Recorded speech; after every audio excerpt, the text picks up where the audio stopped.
Peggy 12.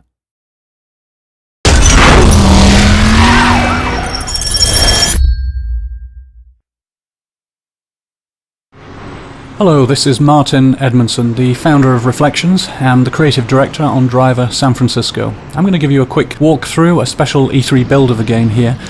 And what we've done with Driver San Francisco is very much go back to the roots of what made the original Driver game such a unique experience. We're going to get straight into a car chase between John Tanner and Jericho, two key characters that we've brought back from earlier in Driver's history.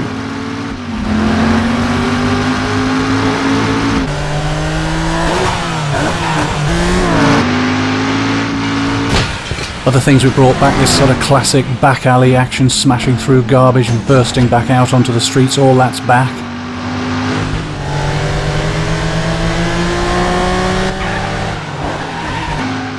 You can see the handling here. We've really worked hard to bring this back, that classic feeling of the handling.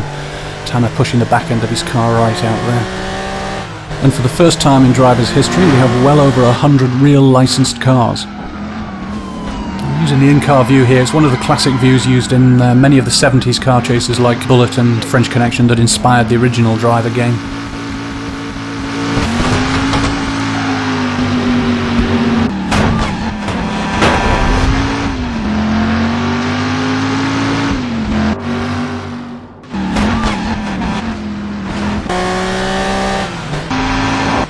Bang!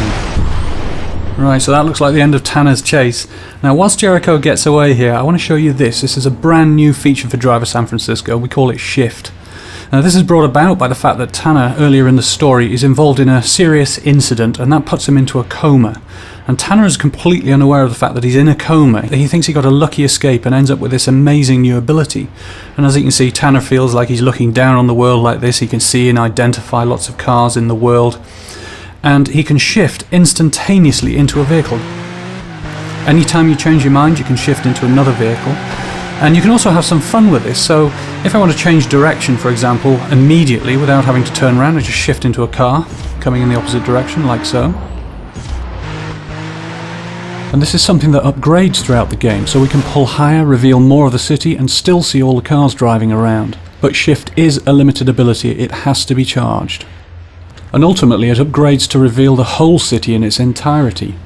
Now, as you can see, this is a massive area. It's 208 miles of road, and that makes it one of the biggest open city driving environments in any video game.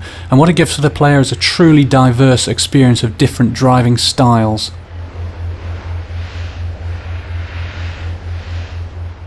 Let's look at how Shift can really transform the gameplay for the player. We're going to shift in lower here down the south end of the city, see what's going on here. And we can find two cops here. They're both chasing after this Mustang, the Shelby Mustang. Now, to acquire a mission in Driver, you just shift straight into the vehicle, and we're now playing the part of this cop, trying to take down the getaway. Now, the shift is also upgraded in functionality as well. We have a new ability here, a rapid shift, so we can shift further forward, keep us in the action.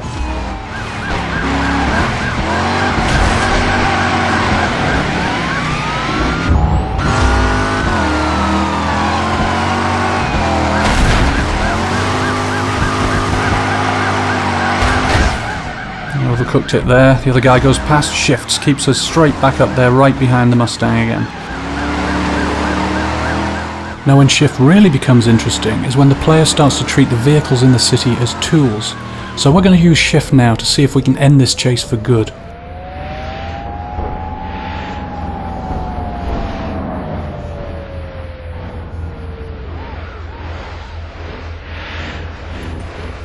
Now that's what I'm after, a big heavy 18-wheeler.